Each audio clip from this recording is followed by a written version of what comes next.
The Soybean Board Studios. I'm Alex Makovica with a midday check of today's livestock market activity. Joining us to break things down, livestock market analyst Kyle Bumsted. Futures a lot weaker today than what they finished on Friday. How is the week shaping up so far, Kyle?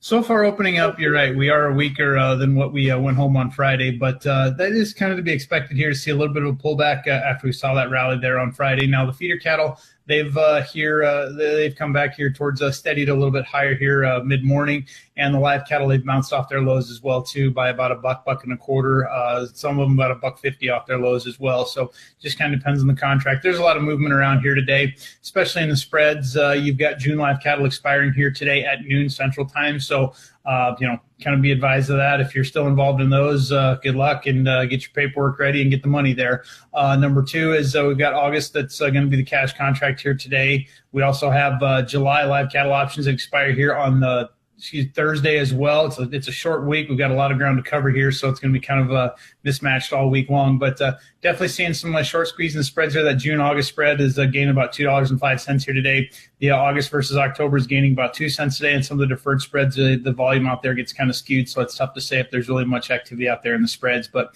most folks are looking for steady to a little bit higher cash here this week. Cash, as we went home on Friday, was a little bit better than it started out last week, so hopefully this week we can kind of keep the momentum going.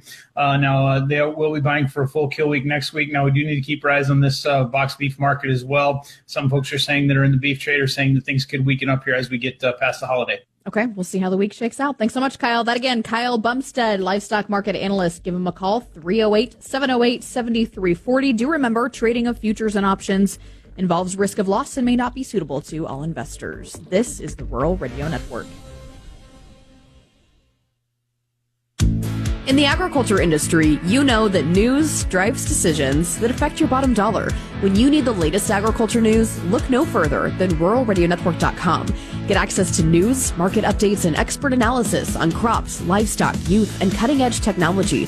Plus, it's where you'll find our ag-focused podcasts like Grain IQ, Breaking the Barrier, and Final Bell. Stay ahead of the curve with the Rural Radio Network, your go-to source for all things agriculture. Visit ruralradionetwork.com today. Out here on Nebraska's calm, welcoming waters, fishing is a breeze. It's the sweet spot where solo anglers find quiet before the catch, families reel in memories, and first-timers discover what makes fishing so special. From the Panhandle to the Platte, the best fishing happens here, beneath Nebraska skies. Get started at letsfishnebraska.com. Sponsored by Nebraska Game and Parks, aired with the Nebraska Broadcasters Association in this station.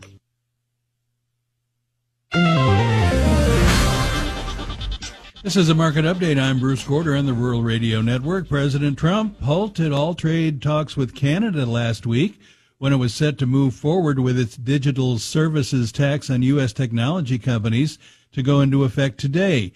But Canada dropped the digital services tax last night, allowing trade talks to start again just 10 days prior to the scheduled U.S. taxes to go back into effect on Canada and many other nations.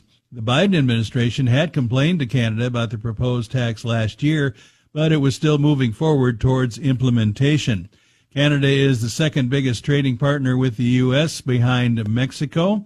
Newly elected Canadian Prime Minister Mark Carney met with President Trump at the G7 conference earlier this month, agreeing to reach a comprehensive trade agreement within 30 days.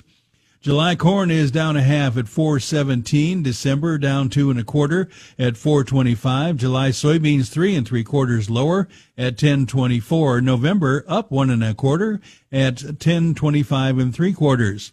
July wheat in Chicago 1 3/4 higher at $5.26 1/2. Now July wheat in Kansas City 6 cents lower at $5.10.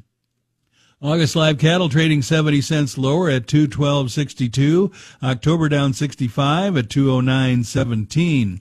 August feeder cattle 30 cents higher at $308.20. September 57 cents higher at $308.50. August lean hogs down $2.85 at $107.42. October down $2.25 at $92.37. Class 3 July milk is 15 cents higher at $17.71. The August contract